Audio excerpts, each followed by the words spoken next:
नमस्कार, आर के त्यागी, गाजियाबाद एनसीआर दिल्ली। ओम सच्ची जनवानी चैनल पर आपका स्वागत है। चैनल को सब्सक्राइब करें। 1 मिनट खर्च होगा लेकिन वीडियो आपको तुरंत मिलेगी, इसलिए सब्सक्राइब कर लें और हमारे चैनल का प्रचार प्रसार और विस्तार होगा। वीडियो को शेयर, लाइक, कमेंट करें। शेयर करने से सभी रिटायरी साथियों को वीडियो मिलेगी और रिटायरी साथी मोटिवेट होंगे। साथ में हमारे रिटायरीज के व्यूज़, इशूज़ और न्यूज़ प्रोपोगेट होंगी, प्रचारित प्रसारित होंगी और all sections of society, all sections of political parties और गवर्नमेंट तक भी जाएगी। आइए वीडियो शुरू करते हैं। मेरे एक साथी ने लिखा है, राजकुमार हैं कोटा से, राजकुमार जैन। बैंक पेंशनर्स व उनके ज्वलंत मुद्दे। आज बैंक रिटायरीज पेंशनर्स को number 1 pension updation, number 2 health insurance premium, number 3 eligibility of newly introduced special allowance for pension calculation, number 4 recalculation of gratuity and number 5 early restoration of commutation।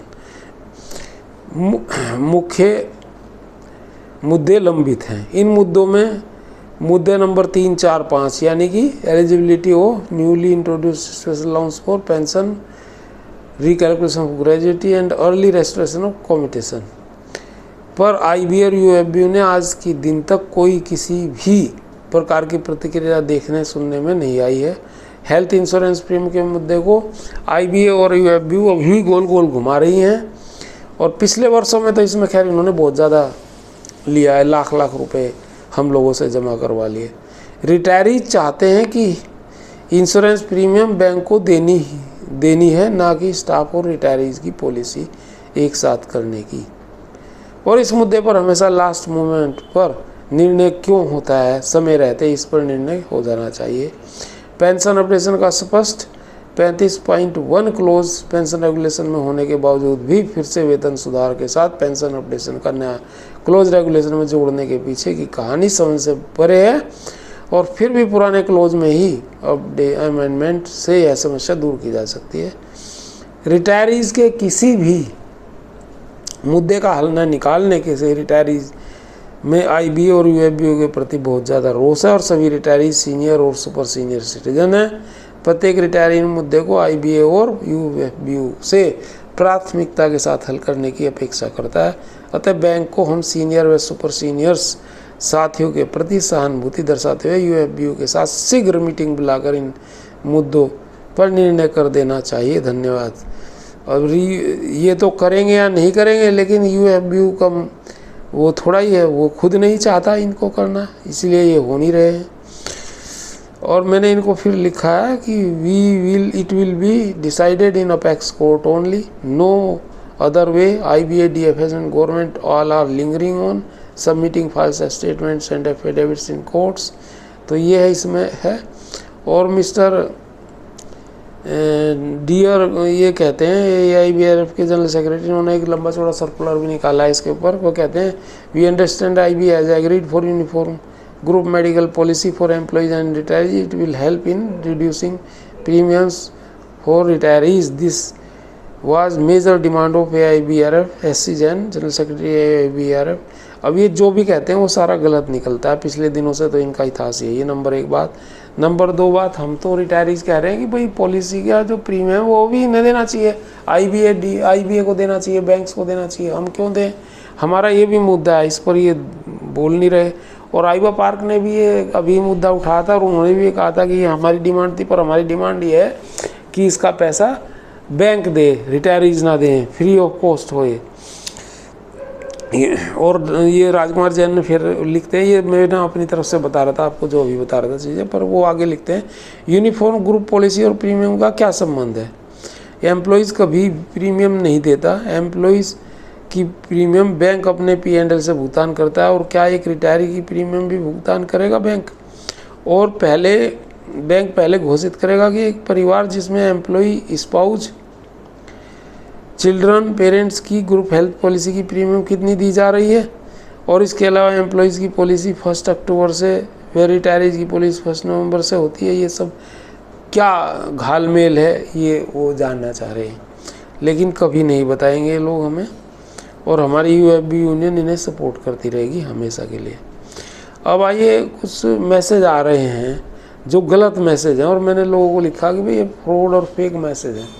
कई groups में मैंने हटाए भी हैं, मिटवाए भी हैं, लेकिन फिर भी लोग अलग अलग लिखे हैं। देखो एक तो ये है, ये कोई केशव कुमार वार्स ने तो खैर इन्होंने लिखा है फेक न्यूज़ है, जो मैंने भी इनको लिखा था फेक न्यूज़ है। अब ये क्या लिखते हैं, प्राणनाथ माटू हैं कोई, this is very good news for all bank pensioners, supreme court of India has pass NISI order for date for judgment in 9th August 24. We will get 100% nutrient pension as per RBI. This great achievement is due to hard effort of Sri Devapalli Sri Nivas Murthy, our syndicate bank colleague. He is fighting for last 22 years for us pensioners, and Sri Umesh Sharma for this great achievement.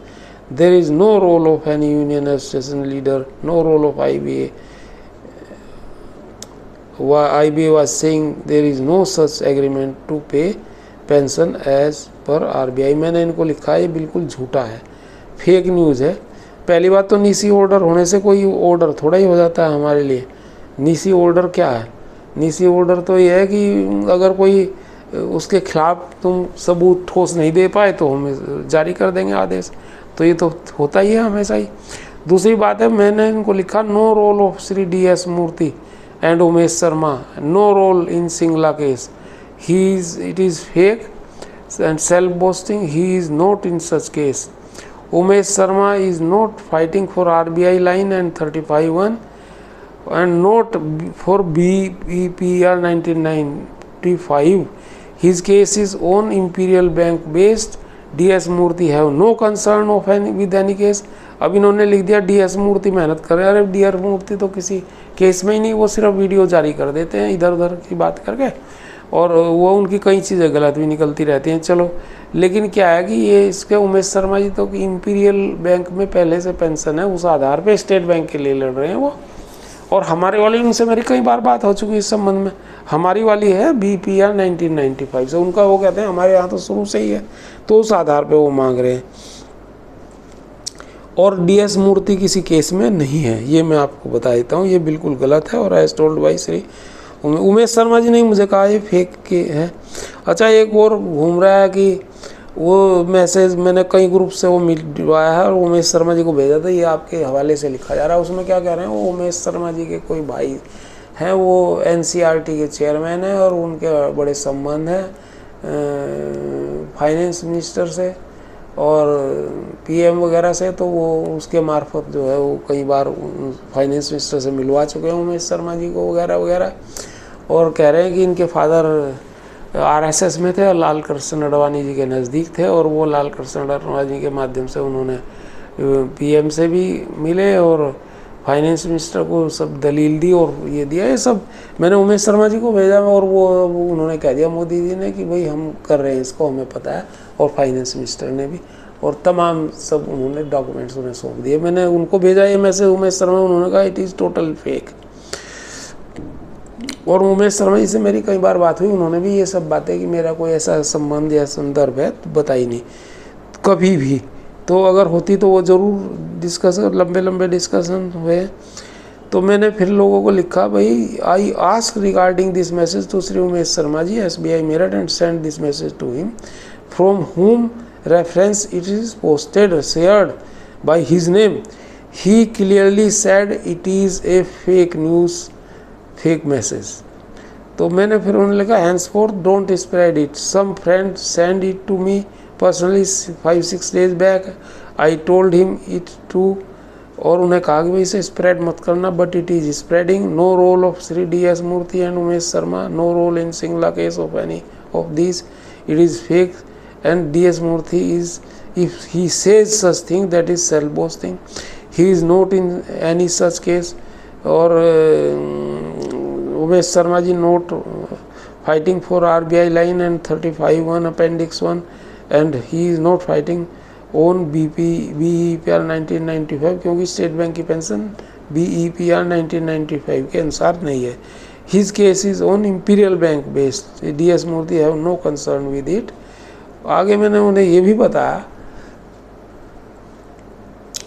कि वैसे भी Shri DS मूर्ति जी बढ़ा चढ़ा कर बातें कहते हैं, आधी उनमें से गलत होती हैं और गत दिनों के वीडियो देख करके आप चेक कर लें। एक बार मैंने उन्हें फ़ोन पर बताया भी था कि आपकी इन्फॉर्मेशन सिंगला जी के केस में गलत है और सटीक और ऑथेंटिक इन्फॉर्मेशन है जो उनके एडवोकेट ने बताया, और मैं जो पंकज भारद्वाज और गोचवाल जी और JD शर्मा उनके एडवोकेट्स की न्यूज़ उन्हें बताई थी, लेकिन उन्होंने कहा नहीं नहीं यही है उस पर साइट पर और हम इसे ही कहेंगे, तो वो नहीं माने।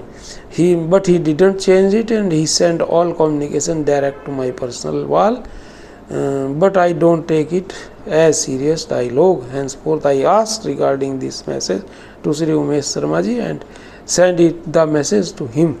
तो वो उन्होंने मुझे बताया कि भाई ये गलत है, फेक है, तो मैं इसको आपको क्लैरिफाई कर रहा हूँ, इसको ज़्यादा हवा मत दें। और धन्यवाद साथी, भारत माता की जय, वंदे मातरम।